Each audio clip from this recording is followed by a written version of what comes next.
तुम्हारी सरसवाणी में मधुर अनोखे राज थे।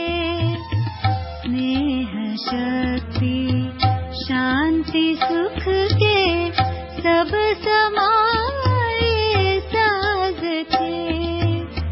रागिनी मन भावनी, रागिनी मन भावनी, गूंजी वीणा तार में, गूंजी वीणा तार में। पालना माँ की अमर है। ओम शांति। मनुष्य जीवन में क्या चाहते हैं, ये तो सब मानेंगे कि हर एक मनुष्य जीवन में सुख और शांति चाहते ही हैं, और उसी सुख और शांति के लिए ही संसार के इतने पुरुषार्थ है जितने भी है, चाहे संसारिक पदार्थों के चाहे ईश्वरीय मार्ग के, जितने भी सब कोशिश है अनेकानेक।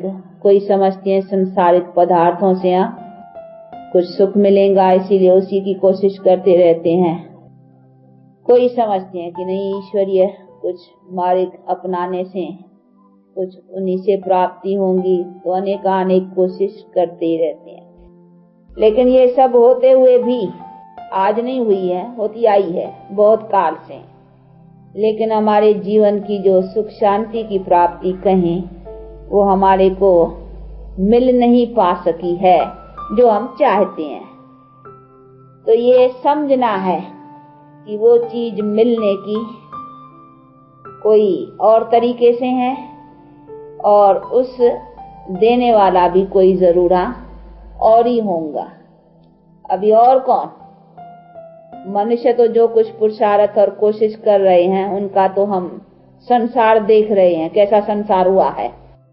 लेकिन उसी संसार में कोई कहा जाता है अशांत और दुख का। अशांत दुख है तभी तो चाहते हैं नहीं सुख शांति। अगर सुख शांति होती तो फिर संसार ऐसे क्यों कहते हैं वर्ल्ड पीस चाहिए, विश्व शांति चाहिए। फिर तो विश्व शांति और वर्ल्ड पीस ये सभी शब्द आते ही नहीं। उसकी माना है कि वर्ल्ड में पीस नहीं है, विश्व अशांत है। विश्व एक मनुष्य की बात नहीं है, दो चार आदमियों की या लाखों आदमियों की बात नहीं है, सारे विश्व की बात है। तो उसकी माना विश्व अशांत है, तब तो कहते हैं विश्व शांति चाहिए। तो उसकी माना विश्व अशांत है। तो अभी विश्व की शांति और विश्व की सुख देने वाला तो विश्व का मालिक ही रहेगा नहीं। विश्व को सुख और विश्व को शांति देना कोई मनुष्य का काम नहीं है, उसका काम है जो विश्व का मालिक है। मालिक तो एक ही है जो क्रिएटर है। अभी वो क्रिएटर फिर कैसे देता है, कभी देता है, इन्हीं बातों को भी सबको समझना है। जो फिर स्वयं ही मालिक जो क्रिएटर है ना, वो आकर के समझाता है। ये समझाए भी कौन कि तुमको कैसे मिलेगा? वो कहता है इसीलिए मुझे ऐसी समझाने के लिए मुझे आना पड़ता है, और मेरे आने का समय है ये संगम। संगम समझते हो ना, कॉन्फ्लुएंस युग जिसको कहा जाता है। कॉन्फ्लुएंस का मतलब ही है जबकि हमारा ये चक्कर उसका अंत और फिर नए चक्कर का आद, गोल्डन एज का आद, कलह युग की अंत, आयरन एज की एंड और गोल्डन एज की आद, तो इसको कहा जाएगा संगम। तो उसी संगम, अभी ये संगम के बाद का भी बहुतों को मालूम नहीं है। 4 युग बहुत बतलाएंगे, पूछेंगे कितने युग है, तो शायद जो कुछ इन्हीं बातों में है वो बता देंगे भाई 4 युग है। कौन से? सतयुग, त्रेता, द्वापर, कलह युग। ये बता, अंग्रेजी में भी कहते हैं golden, silver, copper and iron age. लेकिन ये कॉन्फ्लुएंस युग अथवा कॉन्फ्लुएंस टाइम, जिसी के लिए परमात्मा ने कहा है कि मैं युगे युगे आता हूँ, गीता में है ना, तो कईयों ने उसका अर्थ ऐसे समझ लिया है कि युगे युगे माना सतयुगे भी आता है, त्रेता युगे भी आता है, कलह युगे द्वापर युगे हर एक युग में आता है। तो इसीलिए समझते हैं युगे युगे का मतलब है हर एक युग में आता है। लेकिन हर एक युग में क्या करेगा आकर के? युग में हर एक युग में तो काम ही नहीं है ना। सतयुग में क्या करेगा? सतयुग में तो है ही सतयुग, उसमें क्या आकर करके बनाएगा? वो आता ही है धर्म विनाश और धर्म स्थापना के लिए। तो सतयुग तो है ही धर्मात्माओं का युग, तभी तो उनको सतयुग गोल्डन एज कहते हैं ना। और सिल्वर एज में भी दरकार नहीं है, उसमें भी चंद्रवंशी राजाओं का राज है, जिसके लिए तो गांधी जी कहते थे राम राज्य बने, तो उसमें भी तो दरकार नहीं थी। द्वापर काल में भी दरकार नहीं है, क्योंकि द्वापर के बाद तो कलह युग आने का है ना। इसीलिए आना है उनको कलह युग के एंड में और सतयुग के आद में। वो उसको कहा है संगम युग, यानी संगम युगे युगे, यानी संगम का जब टाइम होता है, यानी चक्कर के एंड और आद का जब संगम का टाइम है, तब मैं संगम पर आता हूँ। तो कहने का भाव ऐसा है, लेकिन गीता में युगे युगे खाली अक्षर डाला है, संगम युग न डालने के कारण, वो संगम नाम न होने के कारण वो युग युग का अर्थ बहुत ले गए हैं कि सतयुग और त्रेता सभी युगों में आती है। अभी सभी युगों में तो जरूरत ही नहीं है ना, देखो ये 4 युग का, इसीलिए ये दिखलाया हुआ है इसमें। अभी सतयुग में क्या करेंगे आकर? वो तो है ही उसी समय देवताओं का राज्य, तो आना है उसमें कलयुग एंड और सतयुगात का संगम, कॉन्फ्लुएंस टाइम जिसको कहा जाता है।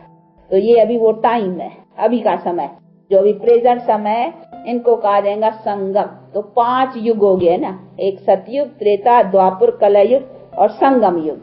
तो 4 युग तो सभी बतलाएंगे, 5वां युग कोई नहीं बतलाएंगे भाई, 5 युग। तो ये जो पीरियड है अभी का, इसीलिए ही परमात्मा ने कहा है कि मैं आता हूं। और इसी को ही कहा है न रात न दिन, यानी हमारी गीता में भी है नहीं, ब्रह्मा की रात ब्रह्मा का दिन। तो 2 युग है ब्रह्मा की रात, 2 युग है ब्रह्मा का दिन। दिन कौन से हैं? सतयुग और त्रेता ब्रह्मा का दिन, और द्वापर और कलयुग ब्रह्मा की रात। तो कहते हैं न मैं ब्रह्मा की रात में आता हूँ न ब्रह्मा की दिन में, मैं संगम में, यानी रात की एंड और दिन का आरंभ का टाइम, तो उसका हुआ संगम। इसीलिए मैं संगम पर आता हूँ। तो ये सभी चीजें को समझना है, इसीलिए ये अभी वो टाइम है। और इसको ही कहा जाता है ऑस्पिशियस युग। जैसे 3 बरस के बाद में 1 मंथ आता है नहीं, जिसको कहते हैं क्या कहते हैं उसके, लीप युग, परंतु उसको हिंदी में भी कहते हैं पुरुषोत्तम, उसको पुरुषोत्तम नाम से हिंदी में कहते हैं। और उसको लीप मंथ कुछ ऐसा देते हैं, अंग्रेजी में कुछ कहते हैं। तो 3 मास। इसी तरह से ये 4 युगों में ये छोटा सा टाइम का जो है, जिसमें परमात्मा, इसको कहेंगे ऑस्पिशियस युग, इसमें परमात्मा आते हैं। अभी ये संगम का टाइम, अभी ये है संगम, अभी जिसका जो अभी टाइम चल रहा है इसको संगम कहेंगे, क्योंकि नई दुनिया का अथवा हमारी गोल्डन एज के आरंभ का अभी ये फाउंडेशन अथवा कलम कहो, सैपलिंग कहो, वो लग रहा है और उधर ये डिस्ट्रक्शन की तैयारियां हो रही हैं, इसको कहेंगे कॉन्फ्लुएंस टाइम। तो ये बात परमात्मा बैठ करके समझाते हैं कि इसी अपने आने का टाइम भी मैं समझाता हूँ, मेरे आने का टाइम कौन सा है वो भी मैं जानता हूँ, इसीलिए मैं आकर के समझा। तो देखो नई बात है नहीं, तुम समझ बैठे हो कि सतयुग में आएगा, त्रेता में आया, द्वापर में आया, ये आता ही आता है युग युग में, पर तो नहीं, मैं कोई भी युग में नहीं आता हूँ, आता ही संगम पर, क्योंकि मेरा काम ही अभी होगा ना। मेरा काम सतयुग में है ही नहीं, क्यों आऊंगा? वहां तो बैठे हैं, वो तो है ही सुख शांति, उधर क्या है? मैं आता ही हूँ अधर्म टाइम पर। अधर्म का भी जब ये एंड हो ना, अधर्म शुरू हो तभी आऊं, तो फिर क्या है? अधर्म के बीच में भी नहीं आ सकता हूँ। अधर्म की जब एंड हो, तो एंड होने तभी आकर के अधर्म नाश करूं, तो इसीलिए मैं आता ही उसी टाइम पर। तो ये सभी चीजें समझने की हैं, और अपना भारतवासियों को भी जो वर्ण है ना, वो भी समझने की है कि यहाँ जो कहते हैं 4 वर्ण कहते हैं ना, ब्राह्मण, क्षत्रिय, वैश्य, शूद्र। अभी अपने भारतवासियों के भी जो वर्ण है ना, ये 4 जो वर्ण कहे हैं, वास्तव कर करके उसको भी कहेंगे 5 वर्ण। कौन से? सतयुग में देवता, पीछे त्रेता में क्षत्रिय, फिर वैश्य, फिर शूद्र, फिर ब्राह्मण। अभी ब्राह्मण ये संगम में जो है ना, तो संगम पर आकर करके परमात्मा ये ब्रह्मातन से ये मुख वंशावली जो बैठ करके नॉलेज सुनाते हैं, तो वो जो प्यूरिटी को धारण करते हैं उन्हों को कहेंगे ब्राह्मण। वो तो एक ब्राह्मण जाति है जो अपने को ब्राह्मण नाम से कहलाते रहते हैं, तो वो तो अपना लगा रखा है एक जात के ऊपर, पर तो नहीं, ब्राह्मण जिसका महत्व है वो ब्राह्मण है जो परमात्मा ने आकर करके नई दुनिया जब रची है, ब्रह्मादि क्रिएटर भी कहा हुआ है ना, तो उनके द्वारा जो वो मुख वंशावली रची है, यानी मुख से नॉलेज सुना करके जो प्यूरिटी की जनरेशन की सैपलिंग लगाई है, तो जिन्हों से सैपलिंग लगाई है उन्हीं सैपलिंग लगाने वालों को ब्राह्मण कहा जाता है। तो ये अभी की बात है, अभी वो जो सैपलिंग प्यूरिटी की जो लगाते हैं वो ब्राह्मण हो गए। तो अभी हम कौन है? हम ब्राह्मणिया और ब्राह्मण ऐसे कहेंगे, यानी जो प्यूरिटी को अपनाए रहे हैं नई जनरेशन के लिए। तो ये बैठ कर करके बाप समझाती हैं कि ब्राह्मण फिर जाकर करके सतयुग में देवता बनेंगे, ब्राह्मण सो देवता। इसीलिए कहते हैं ब्राह्मण देवताय नमः, कहते हैं इकट्ठे कहते हैं ब्राह्मण देवताय नमः। तो अभी ये ब्राह्मण फिर जाकर करके देवता बनते हैं, तो ब्राह्मण देवताय नमः, क्योंकि ये ब्राह्मण बनने से फिर हम देवता जाकर के बनते हैं। तो ये सारी चीजें समझने की है, इसीलिए बाप कहते हैं कि ये सच सच जो ब्राह्मण है, सच्चे ब्राह्मण, हाँ वो तो नाम रख दिया है उन्होंने, परंतु सच्चे ब्राह्मण तो मैं आकर करके रचता हूँ ना। कैसे रचता हूँ? इसी तरीके से कि मैं जो बैठ कर करके मुख से नॉलेज सुनाता हूँ, उसी नॉलेज अथवा ज्ञान और योग से, ये है वो राजयोग, जिससे बैठ कर करके इसी योग और ज्ञान से मैं ये राजाई देवताओं वाली सूर्यवंशी चंद्रवंशी स्थापन करता हूँ। इसी को कहा है राजयोग। तो इस योग से अथवा इस योग बल से हम ये राजाई प्राप्त करते हैं। तो ये है वो सूर्यवंशी चंद्रवंशी राजाई प्राप्त करने का योग, जिसमें हम सदा सुखी थे, अर्थात पूर्ण सुख। उसी समय विश्व सुखी था, उसमें पूर्ण सुख था, हेल्थ वेल्थ एवरीथिंग सब एवर थी, कोई दुख नहीं था। इसीलिए कहते हैं जब विश्व शांति, विश्व का सुख पूरा था, तो उसी समय यही देवी देवताओं का राज्य था। तो अभी फिर से जब वो राज्य अथवा वो धर्म हो, तभी तो विश्व शांति हो ना, विश्व सुख हो ना। अभी अनेक धर्म अनेक राज्य हैं, उसके होते विश्व शांति और विश्व सुख कैसे होगा? नहीं हो सकता। इसीलिए कहते ये अनेक धर्म का नाश और एक आदि सनातनी देवी देवता धर्म का स्थापना करता हूँ, तभी फिर विश्व शांति अथवा विश्व सुख वाला रहेगा।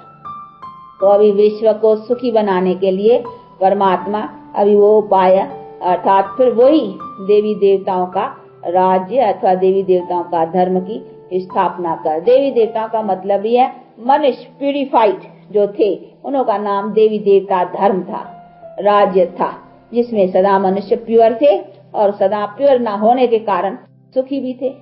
प्यूरिटी है तो पीस एंड प्रॉस्पेरिटी है, no purity no peace no prosperity. तो अभी ऐसी जब प्यूरिटी अपनाए तब तो प्यूरिटी का भी ये सैपलिंग लग रहा है। इसीलिए अभी ब्राह्मण, फिर वो जनरेशंस में फिर तो आत्मा भी पवित्र, शरीर भी पवित्र मिलेगा ना। अभी तो पवित्र हो रहे हैं, इसीलिए अभी ब्राह्मण, पीछे देवता।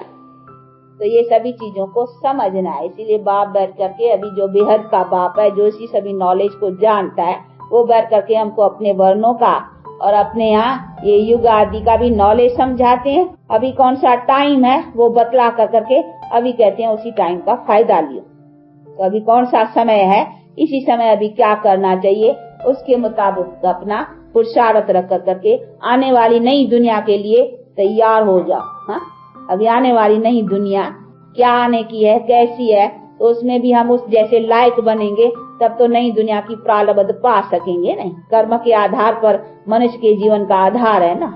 तो हमारा जब जीवन का आधार कर्मों के ऊपर है, तो हमको अपने कर्म से श्रेष्ठ बन कर करके अभी ऐसे जीवन का अथवा जनरेशन का प्रारब्ध पाने का अपने को लायक बनाना है।